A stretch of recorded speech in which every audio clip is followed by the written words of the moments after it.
Well, that title is a mouthful. To break down what that means, the highest difficulty, Master Mode, on the special For the Worthy seed, on a hardcore character, meaning that death is permanent.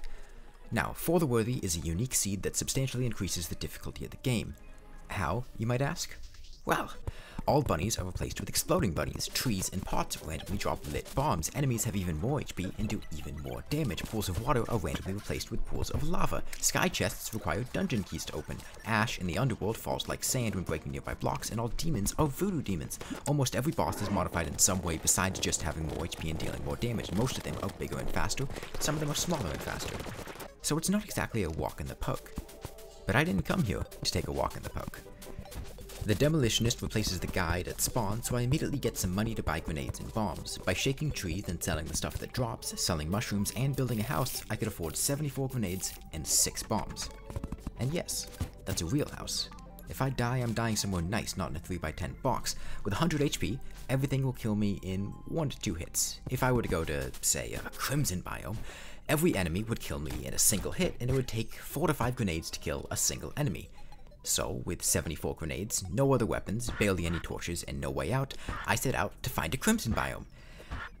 61 grenades, 45 grenades, 34 grenades. Okay, running out of grenades, still no way out, also out of torches, but now I've got a gun. And 2 more bombs. I mean, it'd be a waste not to use them, right? So I head back, shadowing another hut and finding a Crimson rod and some life crystals.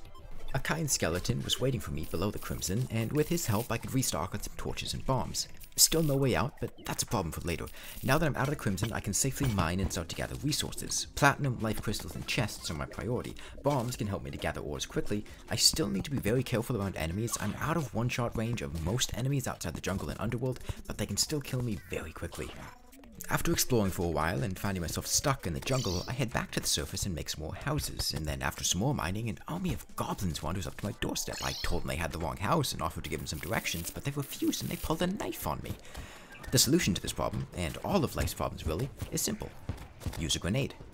I still have no double jump, so I'm stuck using my grappling hook to move vertically, but I've got a few layers of platforms, and grenades are pretty awesome, so I take out the goblins without too much issue.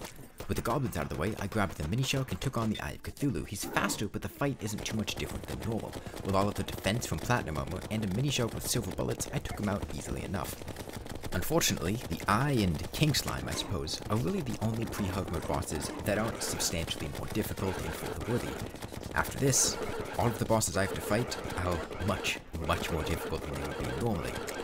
With the eye dead and some decent mobility, I start to explore the rest of the world. I snagged a Gil's potion on the way here, so I use that to get to the chests down in the ocean.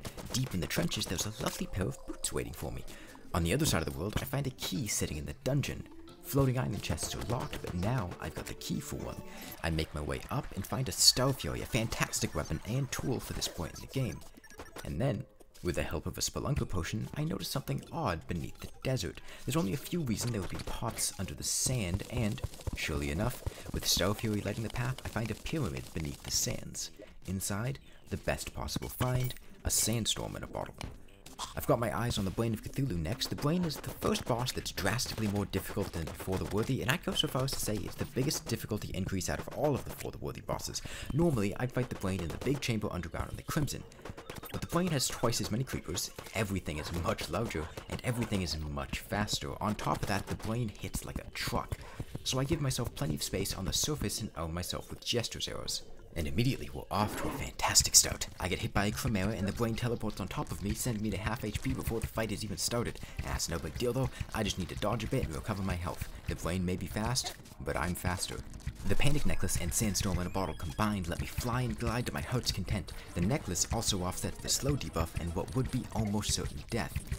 The creepy crawlies aren't the hard part of the fight though. The Brain in Phase 2 has all clones all the time and also a massive amount of defense. I use the map overlay to show me which Brain is the real one and slowly whittle it down with the mini-shark. I don't do much damage, but I don't need to. I just need to keep it at bay. This is my first and only character that made it past the Brain of Cthulhu. After this, it'll be my first time experiencing For the Worthy bosses. And yeah, this is my first time playing For the Worthy past the Brain, and I'm doing it on a hardcore character. It's For the Worthy, not for the mediocre. After the Brain is down, I move on to destabilize the Slime Nation. King Slime is, yeah, he's big. I imagine he hits like a shot of absinthe, but I don't grant him that luxury. Aside from being really big and then really small, he's not that much different than normal, and the various storms in a bottle easily let me evade him.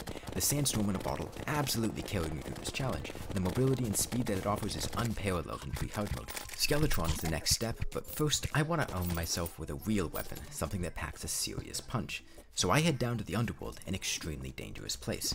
The Hellstone can kill you, the houses can kill you, the ash can kill you, and that's not even mentioning the enemies. On top of all that, every demon is a voodoo demon, and accidentally summoning the Wall of Flesh would absolutely be a death sentence, so I need to be very, very careful. I use obsidian skin potions to navigate and mine plenty of Hellstone, enough for a Molten Pickaxe, a Molten Fury, a Phoenix Blaster later, and a lava-proof bug net. With a Molten Fury and Unholy Arrows, I start to take out this skeleton. Yeah, it's no big deal though. After all, I've got my Panic Necklace and my Sandstorm in a bottle. I move at lightning fast speeds. Skeletron's got nothing on my— Nope, he's faster than me. What? And we're safe, we're fine. I took a break for about a month after this, and what happened a month later, you might wonder? Well, round 2 with Skeletron happened. This time, I know that he's speed hacking. I made my arena even bigger, and King Slime decided to show up right before the fight. He left me a nice pile of hearts to collect during the fight, and with that, I began my rematch. It's also a blood moon. Fantastic. I know his dance moves this time around, though. To talk a bit about For the Worthy, I think the difficulty is a bit overhyped. This is my first time playing For the Worthy, and I was expecting a lot worse based on how I've heard people talk about it online. It forced me to play intelligently and focus on what was happening at all times, but as long as I was being cautious and smart about my decisions, it wasn't really that bad. Normally, I play really recklessly. I half-ass or don't build arenas, I'm careless with decisions, and that's all fine because there's enough wiggle room for that to work. Once I got past the Brain of Cthulhu, I realized how the game was going to force me to play, and I started being very cautious and preparing in ways that I would normally never prepare. Down in the dungeon, I'm really only looking for 2 things, a cobalt shield and a handgun. I find them without too much trouble and start getting ready for Queen Bee with a Phoenix Blaster in hand. Normally I would fight Queen Bee in her hive, but these are not normal circumstances. I build an arena next to the hive to fight her in, using dynamite to clear out a big area. I also put some NPCs nearby, both to reduce enemy spawns and provide quick and easy access for the pylon. Queen Bee is tough, fast, and she hits hard, but all the space I have really helps in staying alive. I bought a Bazoar as well to nullify her poison. I realized about halfway through that I was using silver bullets and not meteor shot, so that was whoops. I also spent some time recovering about halfway through the fight to heal before she starts to speed up even more. I want to make sure I'm at peak condition before she starts getting to the really hard part of the fight. After this, I spend a lot of time preparing for hard mode. I kill some sharks to make some hunter potions, I fished up a 3rd balloon for a bundle of balloons, and some damselfish for calming potions. I use dynamite to prevent the corruption from spreading where I don't want it to spread. I clear out and build a large arena to fight Plantera in later, and I build a very long walkway on which to fight the Wall of Flesh. Now I wasn't really sure what to expect from the Wall of Flesh, but I decided it'd be a good idea to be cautious and build a longer walkway than I thought I'd needed. I used dynamite to clear out the obstacles, and I had to be very careful around the voodoo demons all over the place. All the while, the Hour of Reckoning crept closer and closer. And 15 hours in, the path of no return was walked. Once I summon the Wall of Flesh, there's no going back.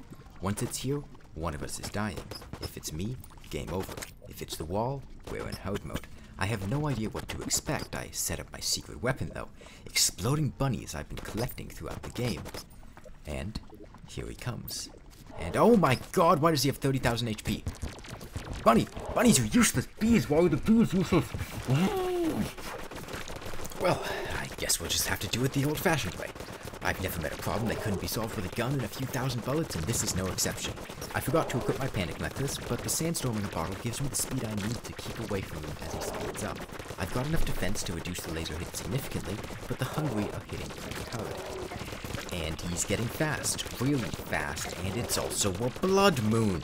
Well, that's fine. I built a giant walkway and we're fine. Nope, not fine. He's dead. There was never any doubt, piece of cake.